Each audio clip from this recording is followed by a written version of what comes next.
ఇవన్నీ మనం ఒక్కొక్క ప్రాంతంలో ఒక్కొక్క ప్లేస్లో సెట్ అయి ఉన్నాం కదా.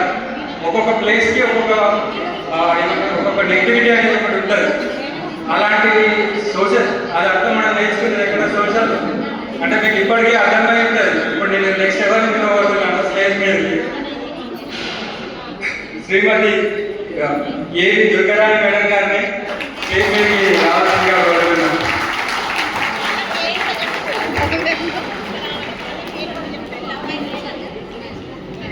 ఒక ఇద్దరు అమ్మాయిలు మేడం తీసుకొని బయటికి రాగలరు.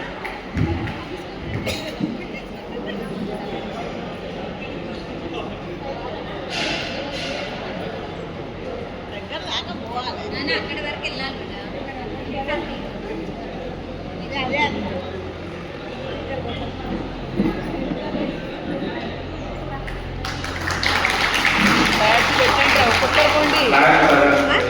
వాళ్ళిద్దరే కాదు, అందరు వెళ్ళండి. అందరు పెట్టారు. నెక్స్ట్ మన నెక్స్ట్ మన ఇద్దరు వెళ్ళండి. మనకి ఇంగ్లీష్ నేర్పి మనల్ని ముందరికి నడిపిన సార్ ఇప్పటికి మీకు ఎవరికైనా అర్థమైందా? ఎవరైనా చెప్పగలుగుతారా సార్ పేరు వెళ్ళాలి? నెక్స్ట్ నేను ఎవరిని ఇన్వైట్ చేయబోతున్నాను? ఏమి సీతారామ సార్ గారిని వేదిక అలంకరించవలసిందిగా కోరుతున్నాను.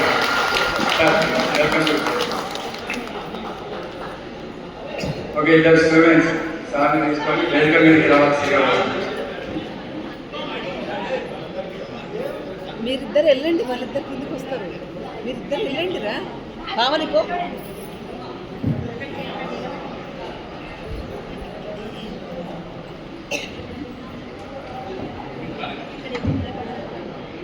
తర్వాత వాళ్ళిద్దరు తర్వాత హలో.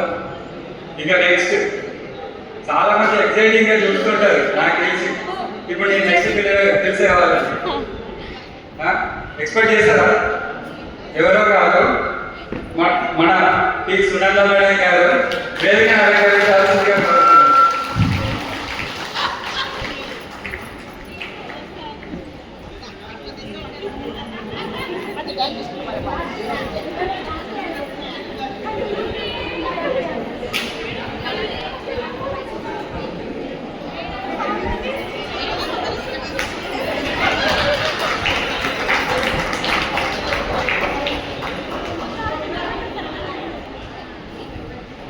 మీరిద్దరు వెళ్ళండి.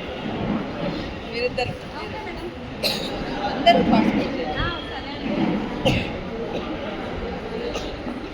మేడం బాగుంది. Okay, hello. ఇక నెక్స్ట్ ఇక మనందరం సార్ ఇక నెక్స్ట్ మేము నర్సయ్య సార్ గారిని